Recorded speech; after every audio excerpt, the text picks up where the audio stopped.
자, 미국채 이제 수급 구조로 다시 한번 들어가 봅시다. 아까 얘기했죠. 자, 이제 정리한 걸 봐보세요. 공급층 요인 한번 봐보세요. 미국 정부가 재정 적자 줄일 수 있어요? 없죠. 둘째, 연준이 양적 긴축을 중단할 수 있어요? 중단할 수 있죠. 했는데 하게 되면 뭡니까? 통화량이 증가합니다. 그러면 인플레 잡는 거 포기해야 되는 거죠. 연준의 역내포 규모 축소하고 있죠. 이미 축소하고 있어. 근데 별로 효과가 안 나타나고 있어요. 별로 효과가 안 나타나고 있다고요. 지난주에도 데이터 보여드렸는데 오늘 다시 보여드릴게요. 수요층 요인 봐보세요. 중국의 미국채 매도 중단할 것 같아요? 안 합니다. 안 해. 예? 자기 이익을 위해서도 안 해요. 미국채 가격이 지금 하락세로 전환됐다는데 빨리 하나는 줄여야지. 손실을 줄일 게 아닙니까? 일단은 경제적인 이익 차원에서도요.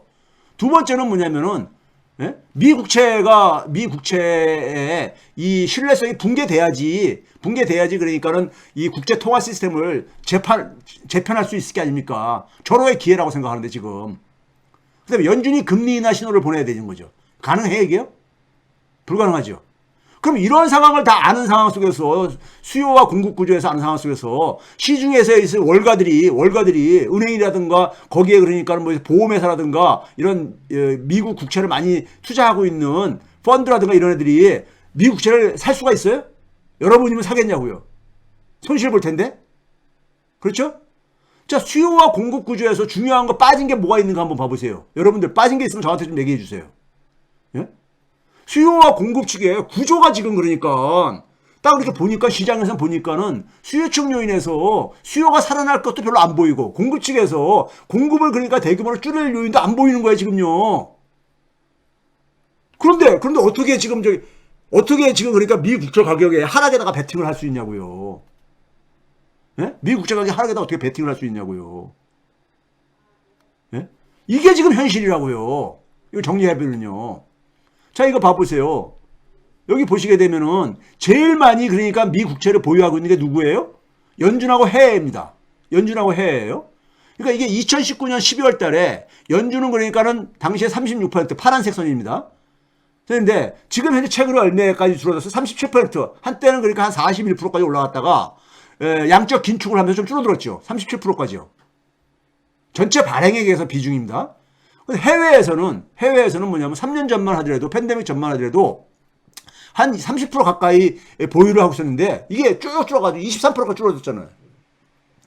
회색 막대기 뭐냐? 중국의 보유 비중입니다. 중국의 보유 비중은 4.6에서 2.6까지 줄어들었어. 예? 그러니까 지금 봐보세요. 근데 연준이 어떻게 다시 그러니까 이걸 늘릴 수밖에 없는데 연준이 늘리게 되면 어떻게 되는 거예요? 돈을 찍어가지고 다시 또 매입을 해야 되는데 통화량이 증가하잖아요. 그럼 인플레에다가 기름을 붓는 거지. 예? 해외에서 이걸 사줄 것 같아요? 예? 해외에서 여기다가 저 미 국채 가격이 떨어져가지고 손해보는데 여기다 여태 사줘요. 예? 사줄 돈은 또 어디 있고? 예? 중국이 발을 빼고 있는데. 일본이 그나마 지금 그러니까 매각을 못하고 있다 보니까는, 예? 달러를 회수를 못하다 보니까는 지금 그나마 가고 있는 거고요. 예? 자, 그 다음에 역내포 규모. 연준이 그러니까는 그 시장에다가 그 팬데믹 이후에 국채를 공급을 해줬잖아요. 공급을 해줬는데 이게 언제부터입니까? 이게 올해 5월 달부터 그러니까는 지금 최근 거까지예요. 10월 달까지란 말이에요. 10월 초까지요. 그때부터 쭉 줄인 거야. 왜 줄였어요? 국채 가격이 하락을 하니까는 국채 공급 물량을 줄인 거죠. 시중의 공급 물량을. 예? 초기에는 왜 공급을 늘렸습니까? 과거에 얘기했는데. 예? 돈이 워낙 많이 풀린 돈들이 시중에 공급되는 국채는 제한되어 있는데 그걸 시중에 돈이 너무 풀리다 보니까는 그걸 막 사들일 게 아닙니까? 사들이면서 펀드나 MMF나 이런 것들 막 사들이면서 국채 가격을 끌어올리게 되면 수익률이 너무 떨어지고 그러니까는 예? 특히 단기물 같은 경우들은 그러면 연준의 기금금리 올리는 효과가 별로 없잖아요. 그래서 그 당시에는 풀었던 거예요. 채권 공급을 더 해준 거지. 시장에 수요가 많이 있으니까. 근데 지금은 이제 그러니까는 미 국채 가격이 하락세로 압력을 받고 있으니까는 미 국채를 그러니까 공급했던 거를 해소하고 있는 건 줄이는 거죠. 줄이는 거야. 엄청 줄였어요. 예? 6월달 이후에 9천억 달러 축소했어. 근데 별로 효과를 못 보잖아. 10월달 이후에도 그러니까 10월달 올해 10월달이에요. 그러니까 지금 10월달이잖아요. 지금요. 10월달 지금 그러니까 절반도 안 지났잖아요. 근데 10월달만 해도 2,200원 최근에 많이 줄고 있죠. 예? 왜? 워낙 급해졌거든 지금요. 예? 국채 가격이 폭락하니까. 근데 효과 없잖아요. 효과 없잖아. 예? 연준이 가지고 있는 수단이 없잖아요. 그러니까 연준이 가지고 있는 게 영래포 규모 축소하는 거하고 그다음에 뭐냐면 양적 긴축 축소하는 건데 양적 긴축은 아까 얘기했듯이 중단해 버리게 되면은 통화량 해소가 안 되는 거잖아요. 네? 자, 시장에서 거래되는 미국채 규모를 봐보세요, 여러분들. 제가 아까 그랬죠. 10월 달에 33조 4,700억 달러. 이게 연방정부가 부채 상한선 조정하기 전에요. 얼마였었냐? 31조 한 5천억 달러까지 갔었어요. 근데 지금 정확하게 한번 봐보세요. 얼마가? 2조 달러가. 4개월 만에. 2조 달러가 미 국채가 더 발행된 거예요. 4개월 만에. 예? 4개월 만에 2조 달러 미 국채가 쏟아져 나오는데 미 국채 가격이 하락하는 거 당연한 거 아니에요? 근데 이걸 억지로 막았던 거야. 연준이 막을 수 있다고 또 시장에서는 믿었던 거야. 예? 근데 그게 사실은 그러니까 시장에서도 보니까는 연준이 이걸 과연 막을 수 있을까? 여기에 대한 의구심이 들기 시작했다 했잖아요. 이거의 문제는요, 지금요. 예? 이겁니다. 연준이 그러니까 소위 말해서 잔머리 굴려가지고 작년 11월 달부터는 영래포를 가지고 하면서 시장을 달랬죠. 그래서 미국채 가격 하락을 막았죠. 근데 가만히 보니까 너무 많이 쏟아내고 있거든, 미국채가. 아니, 4개월 만에 2조 달러가 어떻게 이게 쏟아져 나옵니까? 2조 달러면요. 2조 달러면 어느 정도입니까? 우리나라 GDP가 많이 올라가 봤자 했을 때 한 1조 8천억 달러까지 올라갔었어요. 우리나라 GDP가요. 근데 이건 미 국채 증가 속도를 봐보세요. 증가 속도. 2001년부터 금융위기 전까지는요. 1년에 한 3,300억 달러 정도씩 증가했어요. 미 국채 발행액이요. 근데 금융위기 이후부터 팬데믹 직전까지는요. 1조 달러까지 증가합니다. 그러니까 4배 이상 증가한 거잖아요. 그런데 팬데믹 이후 3년간에 얼마 증가했냐? 2조 3천억 달러로. 2배 이상 증가한 거예요. 금융위기 이전 도 많이 증가했는데 그때보다 더 많이 증가한 거야. 그러니까 이거는 기본적으로요. 미 국채 가격이 지금 폭락하는 것에 가장 근본 원인은 뭐예요? 미국이 너무 그러니까 국채를 많이 발행하는 거야. 이게 근본 원인이잖아요. 이걸 발행을 해놓고선 그러니까 이거를 다 알아서 시장에서 사라 이렇게 하고 앉아 있는 거잖아요. 네? 사라 이거 하는 거잖아요. 이게 지속 가능한 거냐고요. 지속 가능한 거냐고. 그러니까 여기저기서 이제 그러니까 국채 수익률이 올라간다는 얘기는 시장 금리가 이제 뛸 수밖에 없는 거잖아요. 여기저기서 파열음이 들려요. 뭐가 들립니까? 모기지 금리가 일단 폭등하고 있죠. 최근 이 모기지 금리 제일 오른쪽에 봐보세요. 그냥 폭등하고 있잖아요.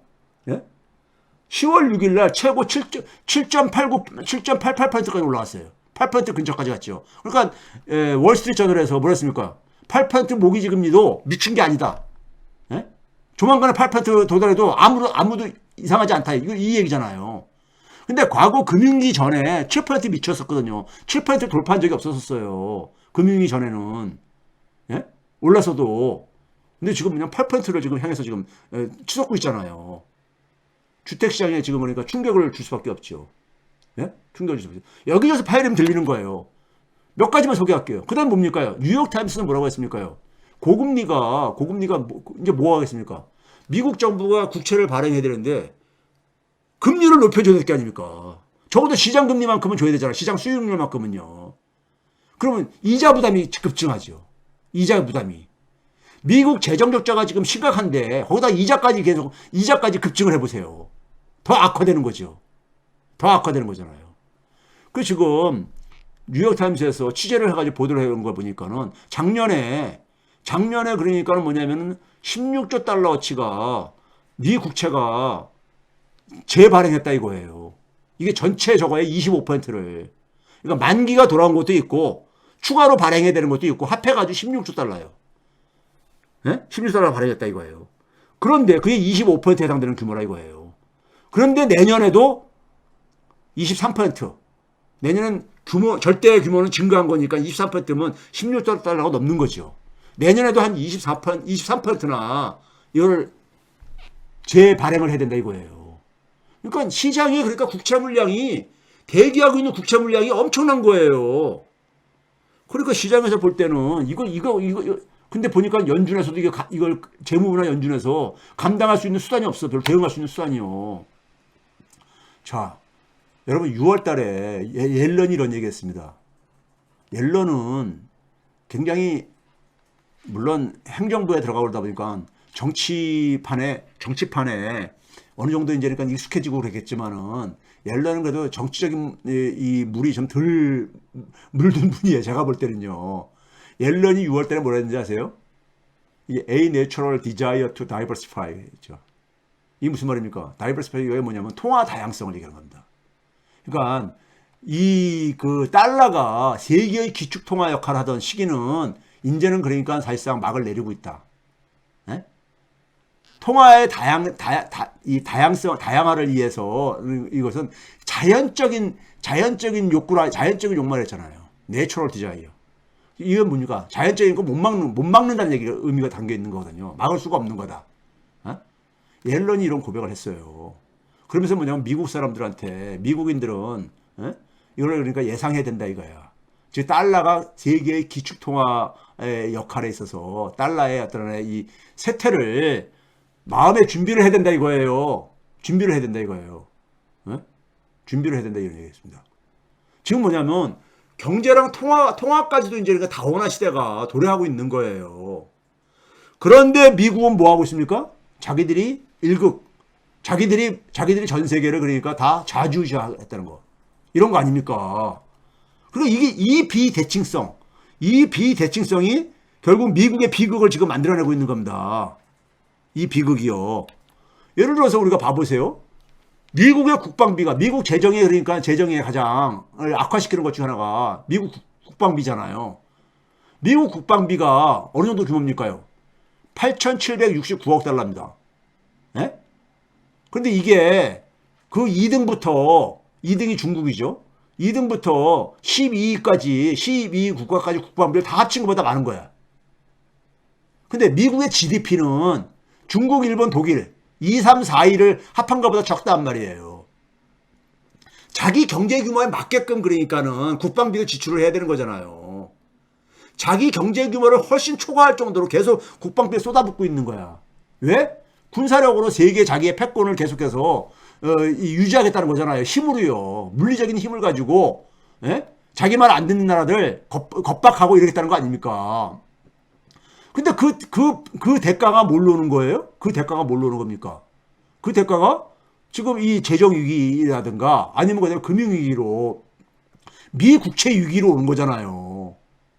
미국의 국방력도 달러의 힘 없고 미 국채 힘이 없으면은 이것도 사상누각이거든요. 예? 미국 국방비를 조달하기 위해서 미 국채 발행해가지고 조달하고 있잖아요. 미 국채 발행해서. 근데 미 국채 가격이 폭락하고 미 국채가 잠깐만 이 인기가 시들해지게 되면은 이게 지속 가능하냐고요. 과거 역사에서 다들 알고 있으면서 이걸 반복하는 거야, 실수를. 로마 제국이 왜 그랬습니까? 제국을 방어하는 비용이 급증을 해가지고 결국은 붕괴됐다는 설이 로마 제국 쇠퇴니까 우리가 가장 핵심적인 원인을 얘기하는 거잖아요. 예? 로마 제국이 팽창함을 할수록 로마 제국을 관리하는 비용이 계속 급증을 하면서 이게 기하급수적으로 증가하면서 결국 그게 바로 국방비잖아요. 그것 때문에 결국 로마 제국이 붕괴됐다 이렇게 얘기를 하잖아요, 우리가요. 역사에서. 자기 경제 규모보다 훨씬 초과하는 이런 국방비를 계속 쓰고 앉아 있다고. 쓰고 앉아 있는 거죠. 그렇죠? 최근에 보게 되면은 최근에 지난 5일 날인가요? 5일 날에 이제 러시아의 저 남부 쪽이죠. 소치라는 도시 있잖아요. 소치에서 우리가 그 올림픽이 열렸습니까? 동계올림픽이. 우리한테 낯익은 도시명이잖아요. 소치에서 러시아 전문가들 모임, 그러니까 뭐 러시아를 연구하는 사람들, 이런 전문가들 모임이 발다이 국제 토론 클럽이라고 있습니다. 거기에 이제 그 푸틴이 그 메인 연설을 이제 그러니까는 했는데 그게 우리나라 이제 뭐 연합뉴스나 이런 데 잠깐 보도가 되고 있는데 그 원문을 이렇게 저기 그 뒤져보니까는 거기서 이제 인상적인 게 있어요. 푸틴이 정확한 얘기를 사실 한 게 있어요. 뭐라고 했냐면 지금 서방이 뭐냐면 블록을 만들고 있다 이거예요. 경제 블록 만들고 있잖아요. 중국하고 러시아 제외한 블록을 만들고 있잖아요. 블록을 만들어 가지고 쟤네를 왕따시키겠다 이거잖아요. 근데 블록이라는 게 뭐냐? 개별 국가의 권리를 제한하는 거라 이거예요. 예? 그리고 뭐냐면 각 국가들은 주권 국가잖아요. 주권 국가는 뭐냐면 자기의 발전 방식을 자기가 결정할 수 있는 권한을 갖고 있는 거잖아요. 예? 근데 그 자기식으로 발전할 수 있는 그 자유를 제약하는 거잖아요. 이런 얘기를 했어요, 푸틴이요. 지금 블록을 만들고 있는데, 예? 바이든이 블록을 만들고 있고, 예? 그렇죠? 예? 소위 말해서 프렌들리 뭐 이렇게 하면서 동맹들 이렇게 만들고 있잖아요. 그 다음에 이제 거기서 이제 제외된, 예? 거기에 이제 접근이 제한된 국가들, 제한시킨다 이거예요. 여러 국가들을요. 그러니까 이거는 뭐냐면 개방적인 그러니까 어떤 국제 질서가 아니라 이거죠. 협력적인 국제 질서가 아니라 이거죠. 예? 이거는 기본적으로 거기 블록에 접근에 제한된 국가들의 주권을 침해하는 거라 이거죠. 주권을 침해하는 거라 이거잖아요. 예? 서방 정치인들은 기본적으로 이건 사실 그러니까 우리가 전 세계에 많이 퍼져 있는 겁니다. 서방 정치인들은 서구 엘리트 그룹을 맹목적으로 추종하지 않는 한 이들을 적으로 묘사하죠. 적으로 묘사합니다. 그래서 중남미에서 그러니까는 소위 말 자주의 기치를 내걸게 되면은 가서 엎어버리고 그러잖아요. 칠레 아엔데 정권이라든가 그런 게 바로 그거잖아요. 예?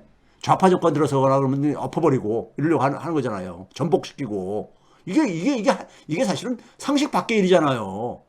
그 나라 국민들이 결정할 권리를 갖고 있는데 그걸 미국이 자기 마음에 안 든다고 자기 말 고분고분 안 듣는다고 가서 전복시켜버리고 이게 깡패지 이게 무슨 이게 저기 문명 세계의 이게 국가예요. 예? 이런 거를 근데 이런 얘기 하게 되면 저한테 위험한 생각 갖고 있다 이런 얘기 하시는 분이 있어. 나 그런 사람들 보면 참 측은해 진짜. 노예 근성이 얼마나 심각하면 그런 얘기를 할까. 이거는 반미도 아니고요. 그냥 우리가 상식적인 저거야. 문명 세계에서. 우리 주권 국가잖아요. 모든 전 세계 국가들은 주권 국가잖아요. 예? 주권 국가잖아. 예? 그러니까 맹목적으로 추정하지 않으면 적으로 묘사해. 그러니까 우리나라 엘리트들 보게 되면은 미국인보다 더 미국적으로 사고하죠. 예? 그게 현실 수능적인 거라 생각하고 있거든요. 그 자기 이익에 따라서 자주적으로 행동하면은 서방의 정치 엘리트들은 어떻게 생각하는지 아세요? 제거 대상으로 생각해. 예? 근데 이런 것을 전 세계가 한때는 그러니까 잘 고분고분 들었지. 그러니까 러시아 푸틴 얘기하는 것도 뭐냐면은 자기들이 그러니까 사회주의 체제가 소연방이 붕괴되고 난 다음에 자기들이 그런 나라로 변한 줄 알았다는 거야. 예? 그런데 러시아는 소연방 체제가 사회주의 체제가 붕괴된 거하고 주권 국가를 포기하는 거하고는 별개 문제인 거죠. 별개 문제인 거잖아요. 아, 중국이 그럼 여기에 이렇게 말을 듣겠냐고. 인도도 거기에 동의 안 하고, 동남아시아 국가들도, 아세안 국가들 동의 안 하는데, 예?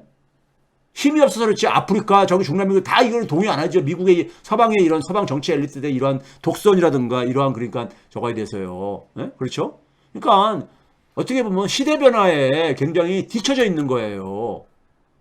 제가 아까 얘기했듯이. 그러니까 이게 결국은 뭡니까? 앞에서도 얘기했지만은, 결국은 이 정치 실패, 미국이 자초한 거야.